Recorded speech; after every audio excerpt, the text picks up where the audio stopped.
Hey, how's it going, everybody? So we got some exciting stuff, I guess, on the heels of everything that's going on in Tesla with the Model Y, the global launches, rumored changes with the Model Y.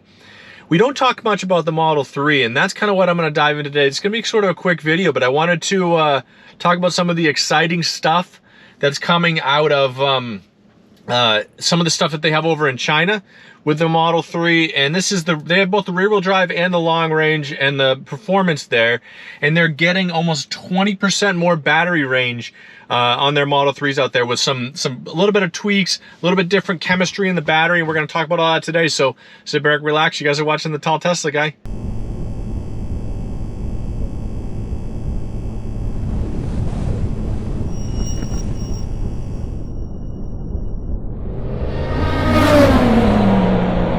So you guys know I have a Model Y. Absolutely love the Model Y. I love the space, the styling, all that kind of stuff. But a close cousin to the Model Y, in fact, probably an older sibling, is the Model 3.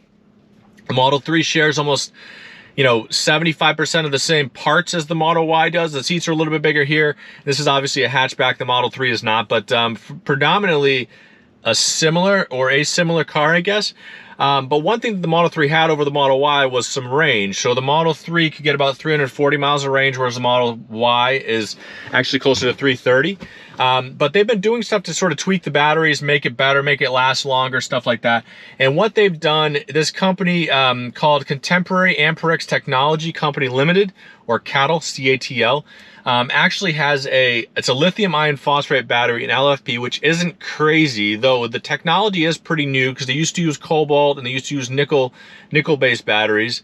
But with this LFP battery, this lithium iron phosphate battery, iron phosphate, you get more range. Now they're talking about the batteries just being more densely packed, and it's a huge difference. Now the 4680 battery that Tesla touted as being the solution was basically going to be an LFP type of battery. So in order for them to make the battery smaller, make it cheaper, and make it more energy packed, it had to be more dense. Now this LFP is sort of the solution, and it was a secret project Tesla was working on. They called it Project Highland. I don't know, it was rumors in the beginning, and then the project kind of leaked and they were talking about it, and then Tesla did things like buying lithium mines. They started doing things to be able to produce their own lithium, or at least mine their own lithium instead of buying it from other companies. They worked with Panasonic and a couple other battery manufacturers to just produce, similar to this CATL, to produce the CATL anyway, to produce the lithium iron phosphate batteries. But what they're finding is about a 20% increase, which,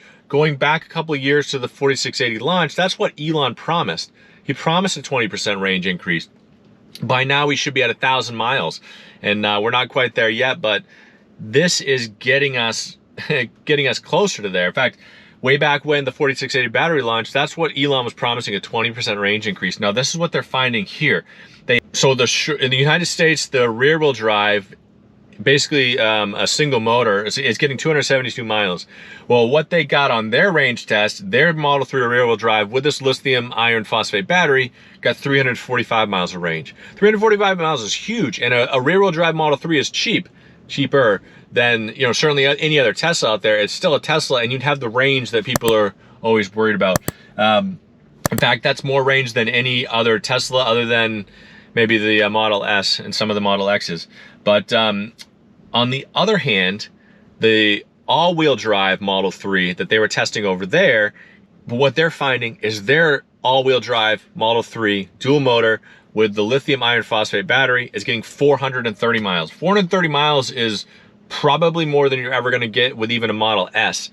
I know they touted the Model S, the tri-motor is having 500 miles, the tri-motor Cybertruck getting 500 miles, but as far as a production car that's within the price range of a lot of people looking to buy a Tesla, 430 miles is huge, especially with Tesla's Supercharger network. I talk about that ad nauseum too in other videos, but there's 30,000 Superchargers all across the country. Even with other EV manufacturers using Tesla Superchargers, there's more than enough to go around. And what you're gonna get is 430 miles is going to make it so you don't have to stop as much. With this, it's actually going to make it so you can, kind of skip a couple of them. In fact, I could probably drive from where I am down to New York City without having to charge at all, which is a huge thing. I mean, that's a big chunk of a sort of real estate that you're going to get past there. I guess the exciting thing for me, other than the fact that maybe they'll get it in a Model Y down the road, and then instead of getting 330 miles in the Model Y, we'll get 450, which would be huge and awesome, is that the technology is just improving so much. It's getting so much better, and it's getting so much better quickly. I know that Tesla is actually investing billions of dollars into this battery technology, buying companies, buying lithium mines, and they're probably going to get there before any other company, rightfully so, because they have the research and development and the time and energy they put into it. But on the other hand, Tesla, in that they're opening up the Supercharger network to other EVs, and we talked about that in a previous video too. You guys saw that Ford and Cadillac or Ford and GM and even Rivian, of course Lucid had to dog it a bit, but Chevy is probably next in line there. Volvo's using it. They're all signing on to use the Supercharger network. I know it's going to put more people at a Supercharger, it's going to put more cars at a Supercharger, but what it's going to also do is make billions of dollars for Tesla, and Tesla tends to take that and invest it in something. Hopefully it doesn't just all go to SpaceX, but even so, if any of it goes back to the cars, that's where we're going to get the Model 2, the sub $30,000 Tesla. That's when we're going to get higher battery performance. We're going to get more range out of them. We're going to get better styling out of it. Anything that you could possibly think or want to do, more technology within the car, better full self-driving. The sky's the limit on what they're going to do with that kind of stuff. I'm excited about it. I think it's huge for the company. I think it's going to be huge for sort of where Elon takes the company, and this lithium iron phosphate battery.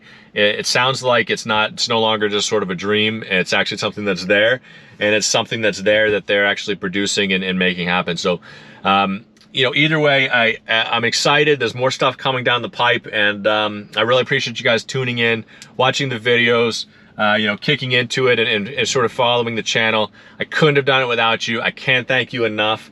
And I hope you guys are having a fantastic day, week, month so far, and that you're staying safe out there. This one's for Mom. Thanks a lot.